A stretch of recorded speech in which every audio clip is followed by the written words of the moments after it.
부동산 가치가 폭락한다. 월스트리트를 물먹인 4명의 괴짜 천재들의 이야기를 다룬 영화 빅쇼트 보셨나요? 실화를 바탕으로 한 이 영화는 2005년으로 거슬러 올라가는데요. 사이언 캐피털의 CEO 마이클 버리는 당시 호황을 이어가던 미국 주택 시장이 곧 붕괴될 것이라고 예측합니다. 모기지 채권의 대부분이 좋지 못한 채권들로 구성되어 있다는 것을 알게 됐죠. 그래서 골드만삭스, 도이치뱅크, 베어스턴스 등 대형 투자 은행들을 찾아다니면서 주택 가격이 폭락하면, 망하면 돈을 벌 수 있는 구조의 상품을 만듭니다. 모기지 신용부도 스왑인데 당시 이런 구조의 상품은 없었습니다. 그리고 2008년 서브프라임 사태가 터지며 부동산 시장은 망한다는 이 베팅이 맞아떨어지게 됐죠.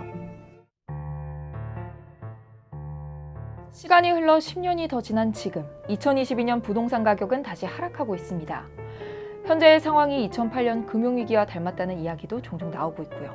그렇다면 한동안 부동산 가격이 오를 것 같지 않은 상황에서 여기에 투자하고 싶지는 않고 생각을 반대로 해서 이 하락에 투자할 수는 없을까 궁금하신 분들도 있을 거잖아요. 제가 오늘 이 떨어진다에 투자하는 방법을 알려드리려고 합니다. 국내에서는 이런 투자가 쉽지는 않고요. 미국에는 관련 ETF가 있습니다. 가장 대표적인 2개를 소개해드리면 하나는 프로시얼스 쇼츠 릴 에스테이트고요. 다른 하나는 프로시얼스 울트라 쇼츠 릴 에스테이트라는 ETF입니다. 티커는 각각 REK와 SRS예요. 두 ETF 모두 프로시얼스라는 운용사에서 만들었고요.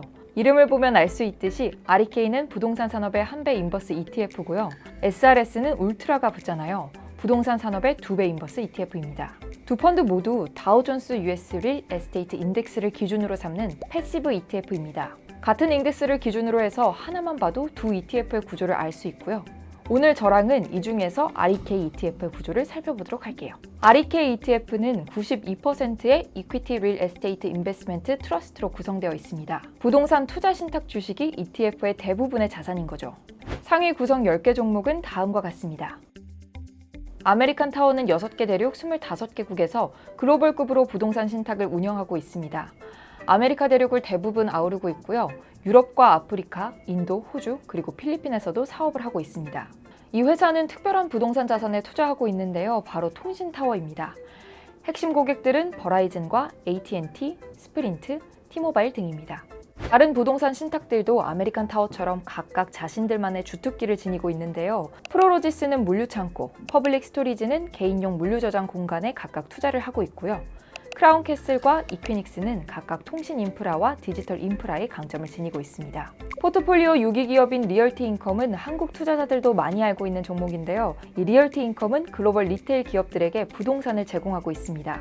월그린스, 세븐일레븐, 달러제너럴, 패밀리달러, 페덱스, LA 피트니스 등이 주요 고객입니다. 포트폴리오 부동산 투자 신탁들은 전반적으로 기업 부동산 시장을 대상으로 사업을 하고 있습니다. 임대료가 핵심 수익처고요. 주로 고객 기업들은 장기 계약을 맺고 있습니다. 이런 부동산 신탁들은 방대한 포트폴리오를 바탕으로 높은 안정성을 보이지만요. 대세적인 거시 환경 아래에서는 포트폴리오 기업들도 동일한 방향으로 움직일 수밖에 없습니다. 개인과 기업들이 인플레이션으로 가처분 소득이 줄자 지출도 축소하고 있는데 부동산 역시 예외는 아니죠. 특히 금리 인상은 주식과 부동산, 채권 등을 가리지 않고 그 가치를 끌어내리고 있는데요. 이런 현상은 주가에서도 그대로 드러나고 있습니다. 다우존스 US 릴 에스테이트 인덱스의 올해 넷토탈 리턴은 마이너스 31.16%입니다. 지난 5년 동안 이 인덱스의 평균 넷토탈 리턴은 1.85%였는데요. 이 수치만 봐도 최근 부동산 산업의 악세가 두드러지게 나타나고 있는 것이라고 해석할 수 있죠. 이런 부동산 산업의 약세 속에서 REK와 SRS 이 2개의 ETF를 이용한다면 부동산의 호황에 대한 반대 포지션을 취할 수 있는 겁니다. 여기서 부동산은 주택 등 민간 영역의 부동산이 아닌 기업용 부동산을 주로 의미하고요. 요즘 한국의 부동산 가격이 워낙 떨어지고 있으니까 만약 한국에도 부동산 인버스 ETF가 있다면 몰빵도 가능하다는 이 우스갯소리도 나오고 있는데요.